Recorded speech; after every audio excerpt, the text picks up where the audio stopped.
Latest news updates కోసం ఇప్పుడే download చేసుకోండి media effects app. Welcome to media effects.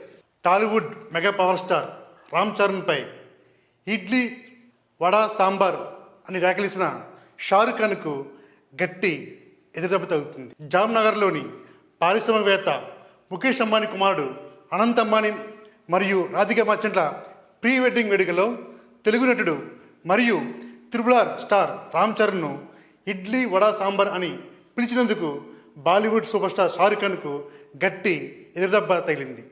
ఇటీవల ముగ్గురు ఖాన్లు షారుఖ్, సల్మాన్ మరియు అమీర్ భాషలో నాటికి డ్యాన్స్ చేస్తున్న వీడియో వైరల్గా మారింది. వారితో రామ్ చరణ్ కూడా వేదికపై వచ్చారు. అయితే రామ్ చరణ్ని వేదికపైకి ఆహ్వానిస్తున్నప్పుడు షారుఖ్ ఖాన్ యాదృచ్ఛికమైన పదాలు మరియు నటుడిని ఇడ్లీ వడ సాంబార్ అని పిలవడం కూడా వినిపించింది. ఖాన్ వ్యాఖ్యలపై దక్షిణ భారతీయులు పట్ల బాలీవుడ్ యొక్క జాతి అహంకరణ మరియు వాళ్ళ యొక్క అవహేళన మాటలు వినిపిస్తున్నాయని చాలామంది విమర్శిస్తున్నారు. ఇదే కాదు, ఎప్పటి నుంచి కూడా బాలీవుడ్ వాళ్ళకి సౌత్ ఇండియన్ అంటే చాలా లోకువ. మొన్న షారుఖ్ నటించిన జవాన్ సినిమాకి డైరెక్టర్ అట్లీ, వాళ్ళ డైరెక్టర్లకి వాళ్ళ తెలుగు తమిళ డైరెక్టర్స్ కావాలి, కానీ వాళ్ళు వివక్ష మాత్రం పూర్తి వివక్షగా వాళ్ళు పోయినట్టు లేదు.